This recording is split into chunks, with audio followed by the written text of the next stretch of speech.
Good afternoon, friends. Welcome to the session that is estimation of dissolved oxygen. So before understanding the estimation of dissolved oxygen, we should have an idea of what exactly is dissolved oxygen. See, dissolved oxygen, it's not the oxygen present in the water molecule, rather it is the amount of oxygen present in the water body. Just like the animals and we human beings living on the land, even the animals that live in water need oxygen to survive. The oxygen from the atmosphere dissolves into the rivers or lakes, and it is this oxygen that the fish and the other aquatic animals use to breathe. It is not the oxygen which is the part of dihydrogen oxygen molecule, that is H2O. It is the oxygen that is dissolved in the water that has been used by the fishes or other aquatic animals to breathe. See, dissolved oxygen, it is a measure of how much oxygen is dissolved in the water, that is the amount of oxygen available to the aquatic living organisms. When the water creaks and the rivers pour over the rocks, oxygen easily enters into the water body. When the water is moving swiftly, at a high speed onto the rocks, that friction with the rocks allows the oxygen to get dissolved into the water in a higher proportion. That's why the dissolved oxygen in the flowing water is more when compared to the dissolved oxygen present in the lakes or the ponds where the water is stagnant. So this is the picture where I can show you that this is the area where the amount of oxygen entering into the water body is very, very high compared to these areas where the water is not, rushing in, not hitting the rocks. Now, what is the importance of dissolved oxygen? The importance of dissolved oxygen is a minimum concentration of dissolved oxygen is required for the survival of aquatic fauna, that is the animals living in the water body. Fish require the highest levels and the bacteria require the least level. The amount of dissolved oxygen an aquatic organism requires depends upon the species, that is the species of that aquatic fauna, the physical state in which the water body is present, the temperature of the water body, and the extent of pollution present in that particular water body. Now, what are the consequences of unusual or low levels of dissolved oxygen? If the dissolved oxygen concentration drops below a certain level, the fish mortality, that is death rate of the fish, increases. We have heard of, summer dying fishes. Most of the fishes die during the summer because at a high temperature, the percentage of dissolved oxygen start to decrease in the water body. Because as the temperature increases, the dissolution of oxygen in the water keeps on decreasing.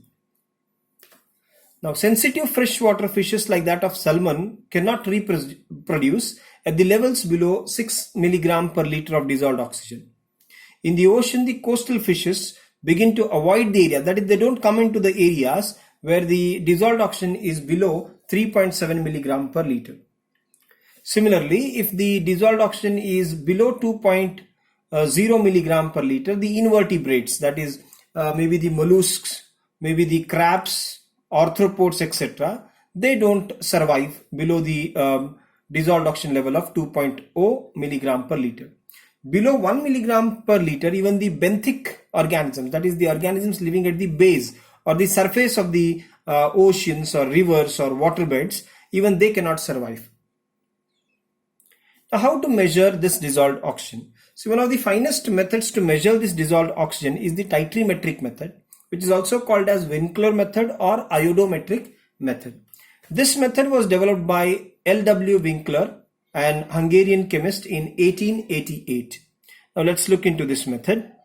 The principle of Winkler's method is the given water is treated with manganese sulfate, MnSO4, alkaline potassium iodide, that is Ki in presence of an alkali, preferably KOH is the alkali what we are using. The iodide ion of this alkaline potassium iodide gets converted or oxidizes to iodine. The amount of iodine generated or the amount of iodine formed is then determined by titration using sodium thiosulfate, standard sodium thiosulfate, that is Na2S2O3, or I have mentioned the thiosulfate ion, S2O3 charge -2. The endpoint of the titration is determined by using starch as an indicator.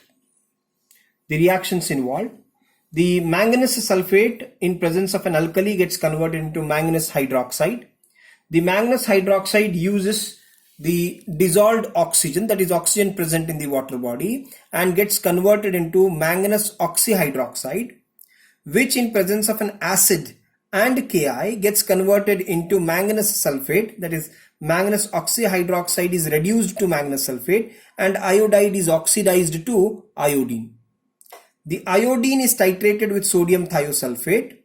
Okay, so here we observe the change in color. The indicator used is starch indicator.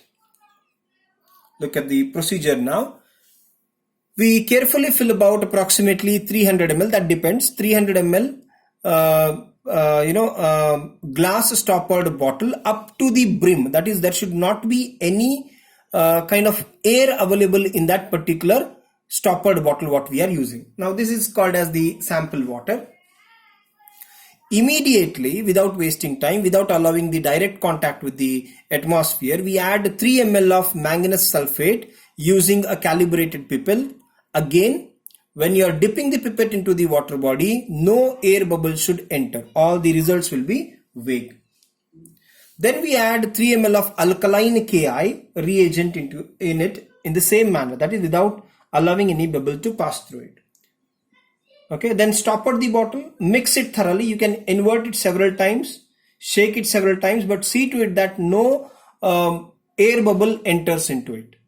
Okay, now if the oxygen is present in the sample water, that oxygen is precipitated as a brown PPT and it settles down. So I can just show you the color formation. See, we have got the sample water. Okay, then in presence of manganese sulfate and alkaline Ki, it turns out into a brown precipitate.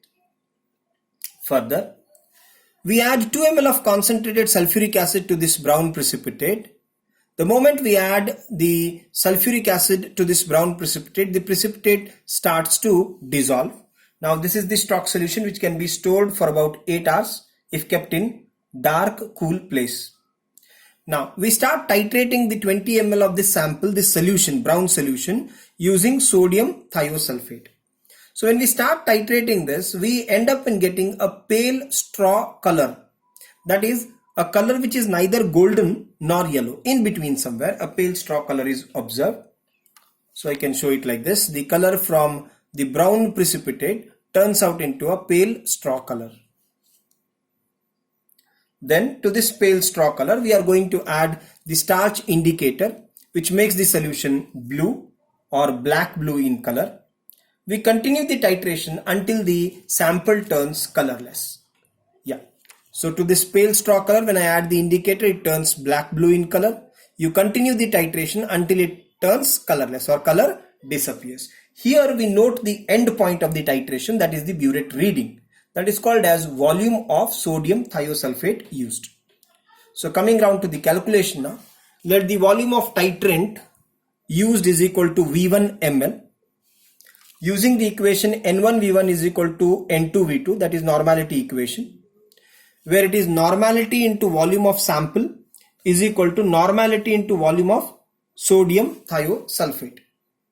So placing this in the formula, normality of dissolved oxygen,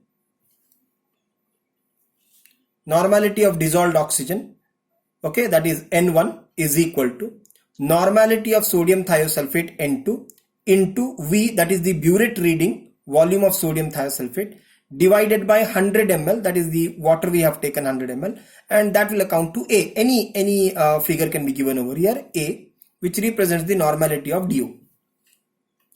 Now, mass of dissolved oxygen per dm cube or per liter can be calculated as normality of DO, that is A, into equivalent weight of oxygen, that is 8, multiplied by 1000 milligram per liter. For milligram, we multiplied by 1000 milligram per liter. So we get the mass of dissolved oxygen per dm cube. Thank you. This was the session for estimating the dissolved oxygen in a given water sample. Thank you again. Stay blessed.